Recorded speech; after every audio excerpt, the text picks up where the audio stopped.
Hey, and welcome back to the Deep Dive. Today we're taking on a concept that might sound pretty straightforward, but our sources reveal a surprisingly rich and actually quite profound meaning. We're talking about stewardship. Yeah, it's a term you often hear, maybe connected to money or property. But, as we've looked through the material you've got, it really touches on, well, almost everything. Our relationship with the planet, how we parent, how we lead teams, even how we care for ourselves. It's broad. Okay, so let's unpack this. Our mission for this deep dive is to explore this multifaceted nature of stewardship. We're drawing insights from corporate impact reports, some spiritual reflections, leadership philosophies, and even a really powerful reimagining of an ancient story. Get ready to see this concept maybe in a whole new light. So when a lot of people hear stewardship, their mind often goes straight to giving money, right? Maybe, to a church or a charity. But our sources, they immediately broaden that definition. It's clearly so much more. Right. And what's fascinating here is how different organizations define it and, more importantly, practice it. It goes way beyond just a simple financial transaction. Take, for instance, the Vanguard Community Stewardship Impact Report for 2024. It shows a remarkably comprehensive approach. Yeah, and what jumped out at me from that report wasn't just the scale, like the dollar amounts, but the types of programs they're backing. We're talking about, significant long-term investments. Things like early literacy, reaching millions of kids over, 8 years? And these financial literacy programs in schools, too, that educators say are really working. It feels like a deep commitment. Exactly. Their community stewardship portfolio, as they call it, it isn't just about, say, immediate relief, though they do that too, like disaster response. It includes this strategic, long-term philanthropy, and it seems deeply embedded in their company culture. I mean, 70% of their crew volunteered last year. 70%. Wow. Yeah, huge numbers. Tens of thousands of hours, over 5,000 different personal causes. And they even incentivize it, with matching gifts and these Dollars for Doers awards. That's amazing. It really speaks to a level of engagement that's way beyond just signing a check or showing up for one day. It's about using skills and resources actively. They mentioned skills-based volunteering. Yeah, things like pro bono legal services, serving on boards. Right. And I loved the example of their community gardens, too. Volunteers actually growing produce for food banks. Yeah. It really shifts how you think about, corporate giving. And if I connect this to sort of the bigger picture, there's this article from C4 ICRIF Forests News. Yeah. It introduces the idea of a stewardship economy, but in an environmental context. Okay. It defines stewardship as the careful and responsible management of something entrusted to one's care. And it really emphasizes moving away from what it calls an abusive and purely extractive relationship with nature. Towards something more responsible and caring. Right. Exactly. A responsible and caring one. So this stewardship economy idea, it's not just about conserving things, it's kind of reimagining value itself, isn't it? The article suggests like an equitable system that rewards people who manage nature sustainably. It even mentions stewardship dividends. That's the idea. And it makes that powerful point. Nature is more than products. It also provides immeasurable services. And people are not just producers, they are also caretakers. I thought that was key. Precisely. It's a complete reframing. So when you look at Vanguard's approach and then this concept of a stewardship economy, the core insight seems pretty clear.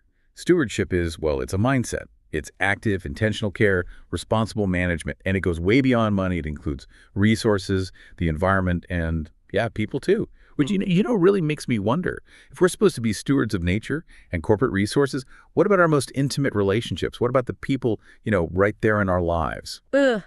That's where the Parenting a Stewardship article offers a really profound perspective. It basically puts forward this idea that our children are not our own, but God's children. Okay. And that we as parents are more like underparents or stewards, assigned to oversee and care for them.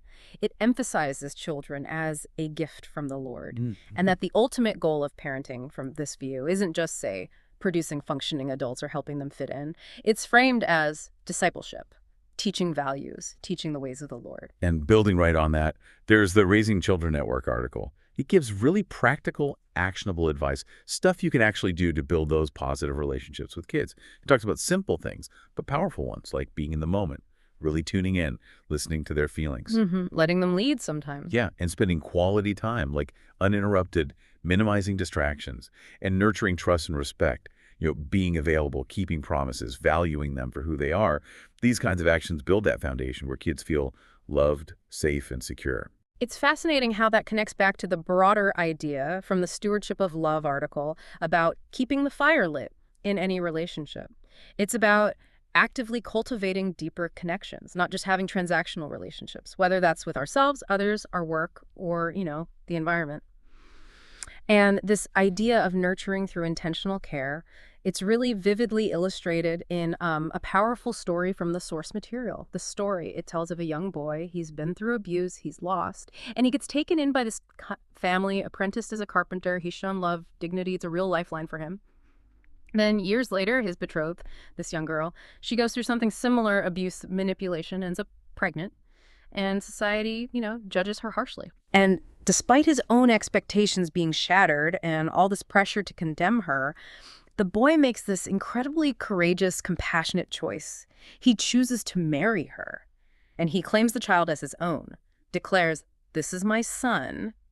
He even says something like, "I can withstand the demands of the temple. After all, I'm really a Gentile," which speaks volumes about choosing humanity over dogma. Wow. And what that narrative really powerfully shows is that true stewardship, like at its absolute core, it's this radical act of choosing dignity, choosing belonging over expectation and judgment. Yeah. It's not about legal ownership. It's not about biology. It's about profound care, forgiveness.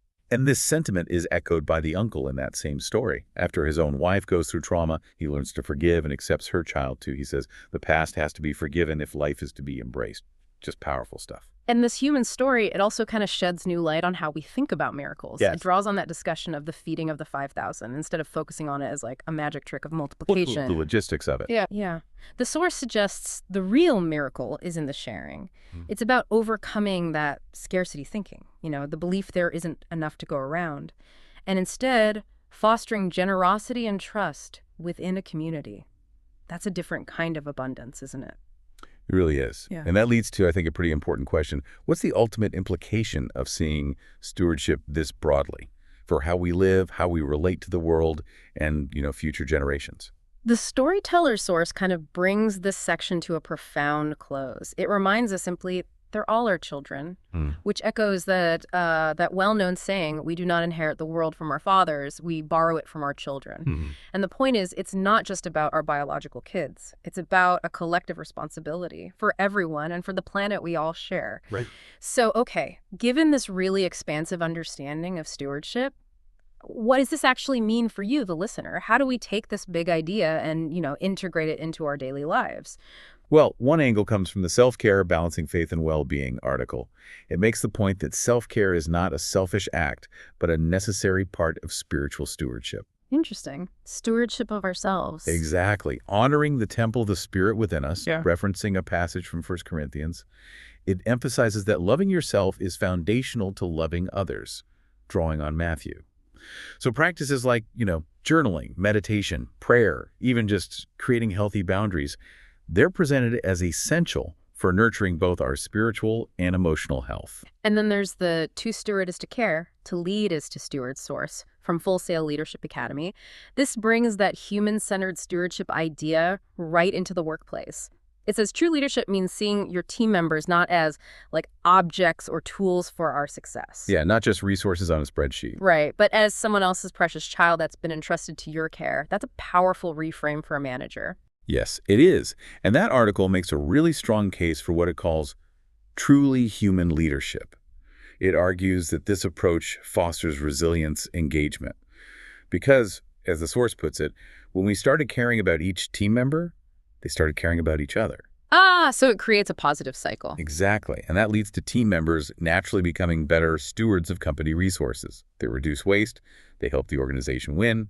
It connects back. This brings us to that profound tension mentioned in the storyteller source, the one between God and mammon.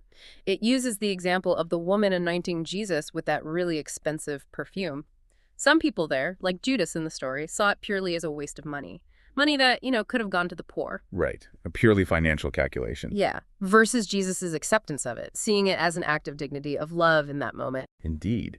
And the source suggests that for someone who prioritizes material wealth above all else, what it calls a mammon worshiper, Jesus' whole message, Challenging that focus would seem like blasphemy. Because the spiritual perspective presented there suggests true value isn't just about, financial metrics or bottom lines. But the implication is, by embracing stewardship, this radical shift away from mere ownership towards active, intentional care and generosity, we actually move beyond that tension. The spirituality of stewardship article sums it up really beautifully, I thought. It describes stewardship as a conversion journey. A journey, how so? A journey of receiving God's love and returning love to Him. So giving of our time, our talent, our treasure, it comes not out of obligation and duty, but out of sincere desire. And this whole mindset, the article suggests, links directly to that promise in the Gospel of John. I have come that they may have life and have it in all its fullness. Stewardship, in all these different forms we've discussed, is presented as the pathway to that abundant life. So we've taken a pretty deep dive into stewardship today. We've peeled back some layers, hopefully revealed a concept that's far richer, more encompassing than maybe most of us initially imagine.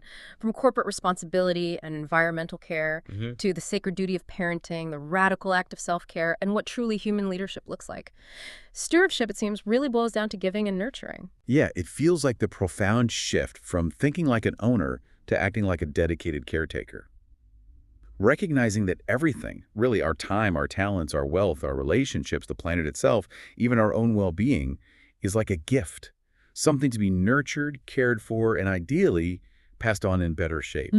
And understanding that through that giving, that caring, we don't just transform the world around us, we actually transform ourselves in the process. And the beauty of it, I think, is that stewardship isn't necessarily some grand heroic gesture. It can be, but it's also found in a series of daily choices.